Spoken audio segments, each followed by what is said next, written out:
They're Ant-Man and the Wasp. They're Ant-Man and the Wasp. One is an Ant-Man, the other's a wasp. They can't all be winners. Ba-da-ba-ba-da-ba-ba. Hey everybody, welcome to Thumb Together. My name is Andrew Fantasia, and today we're going to be talking about Ant-Man and the Wasp together. This is Marvel's latest outing, and it's their third movie of the year. Well, is it any good?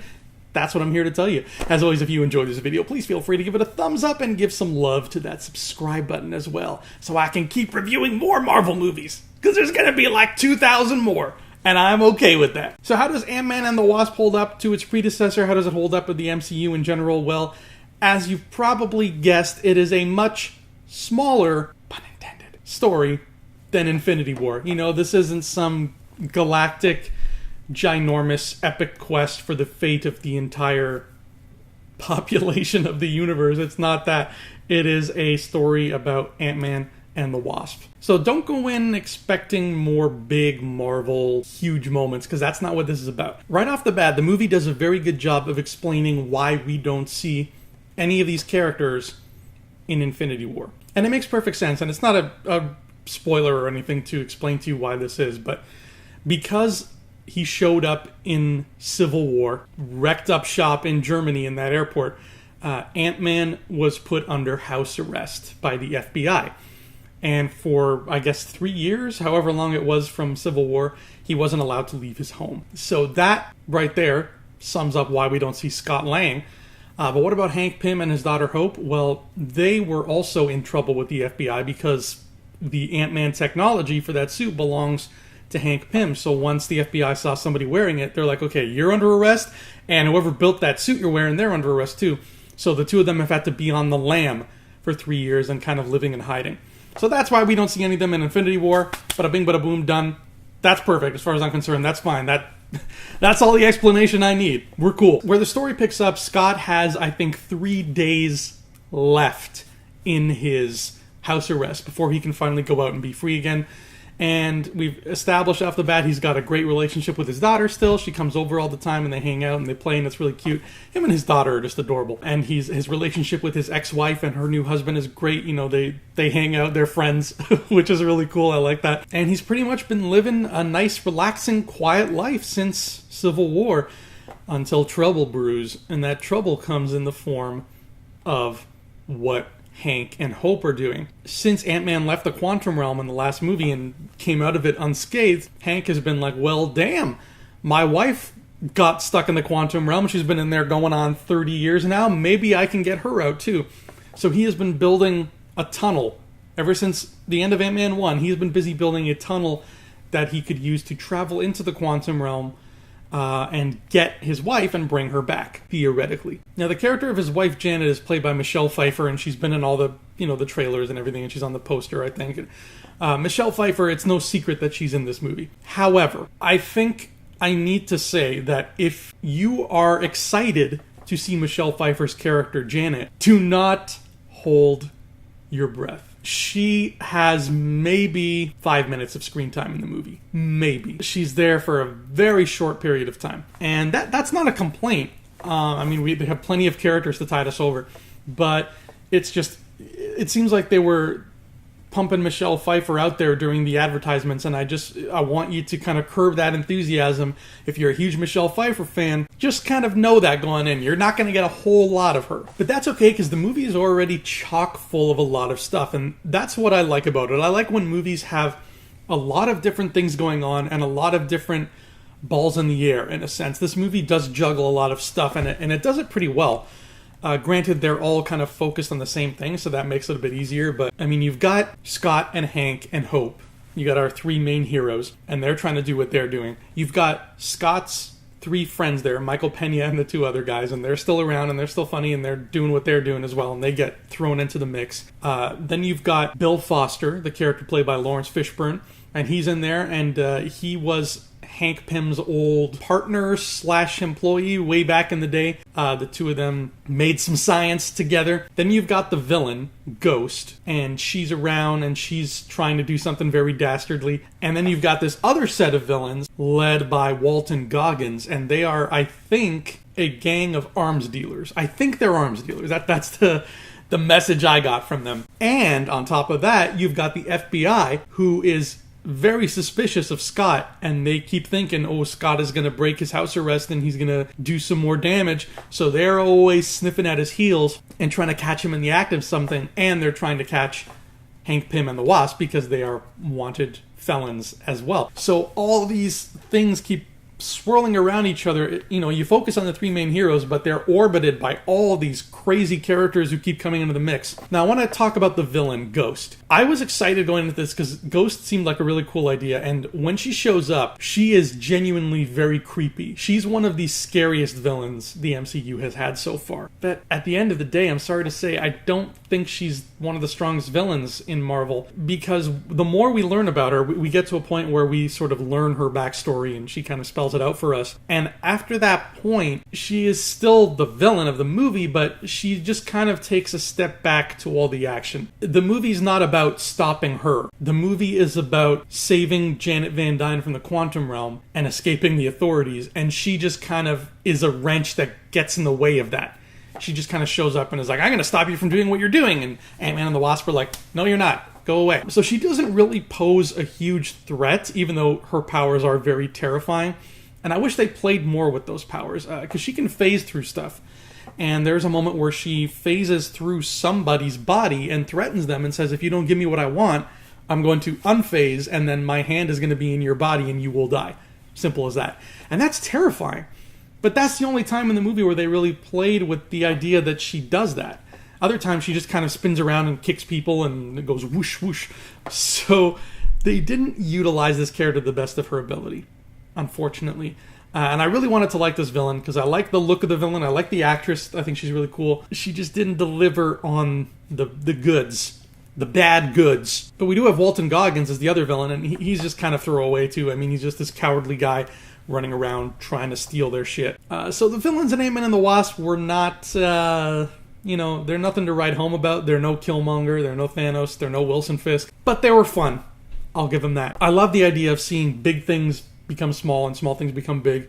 And again, this movie has that in spades, and it's so much fun to watch. I mean, in Hank Pym's laboratory, it's powered by Duracell batteries that he has grown to like gigantic proportions. He's got a box, like one of those old Hot Wheels boxes shaped like a tire, and inside there's a bunch of little Hot Wheels, but then he grows them and they are normal cars and he can drive them around. And even the building, the laboratory where Hank Pym does all his work, he shrinks that down so it's the size of like a little carry-on suitcase, and that lab actually becomes the MacGuffin of the movie. The MacGuffin is a building, which is hilarious. I love that. All the bad guys are trying to steal the lab for their own reasons. Ghost wants it because she wants to help herself, and Walton Goggins wants it because it's full of really expensive, juicy technology, and everybody's carrying around this building, and like it changes hands so often when like the bad guys, I got it, and then Hank Pym's like, I got it, and Hope's like, no, I got it, and it's just the size of this suitcase, but it's a full building with like satellite dishes on top and everything, and it's just so much fun and so crazy, but so true to the whole Hank Pym thing. Hank Pym is slowly becoming one of my favorite MCU characters because I just love how he's created this empire for himself that nobody knows about. He's so secretive. He's not like a Tony Stark guy where he's out there in the public, but he's making all these things, and he's got like his house in a little box. His whole life can fit inside a suitcase, and I love what they did with him in this movie because when he goes into the quantum realm to look for his wife, he puts on an Ant-Man suit, I'm assuming one of his older Ant-Man suits, and he gets into this little car thing, this little like device that looks like the car from Space Mountain, and he goes down into the quantum realm. The imagery of him, he's got his helmet tucked under his arm, and he's got the retro looking suit on, and he steps out of this vehicle into this weird alien world. It looks like just like a classic sci-fi poster where you've got the hero who's like some astronaut with his helmet tucked under his arm, and he steps out onto an alien planet and checks out what he's looking at. That's just the imagery I got 100% from everything that Hank Pym does in the third act of this movie. I never buy the art books for Marvel, but I should start, and this would be a great one to start with because the visuals are just gorgeous. All right, let's talk about spoilers. There's not a whole lot, but there are some big ones. They mainly involve Ghost. Ghost was the daughter of a man who worked for Hank Pym way back in the day. Apparently that man stole some technology and was trying to do his own thing, but it backfired, and his building got zapped with quantum energy or something. The science behind it is a little bit, it went over my head, but that's okay because I am not a science person. The blast sort of zapped this man and his wife, and the daughter survived, but every atom in her body keeps splitting itself in half or something like that constantly. She's always phasing in and out, and that's why she's got that trippy ghost thing where she's like, woo. Those are my ghost special effects. ILM, if you need somebody, call me.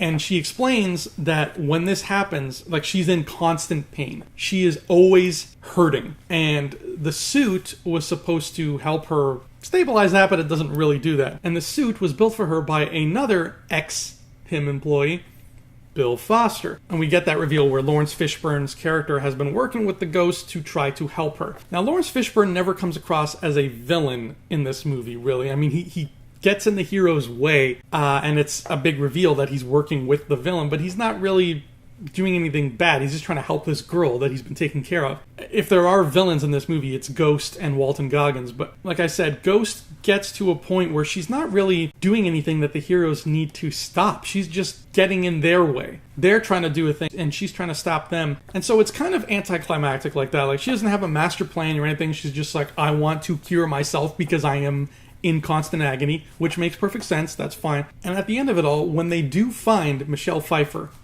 in the quantum realm, when they pull her back out, kind of inexplicably, she has healing powers. She can touch somebody and heal them. She does it to Hank when he's about to lose himself in the quantum realm, and then she does it again when they get out to Ghost. And she touches Ghost, and Ghost is like, oh, I'm okay now. I'm not phasing anymore. That's a relief. So apparently there's something in the quantum realm. There's a particle or something in there that can heal people. Janet discovered this when she was in there. And that is how the film deals with its villain. Is she comes out and she's like, no, nobody, stop fighting Ghost. I can heal her. There you go, Ghost, you're healed. And Ghost is like, wow, thanks. That's great.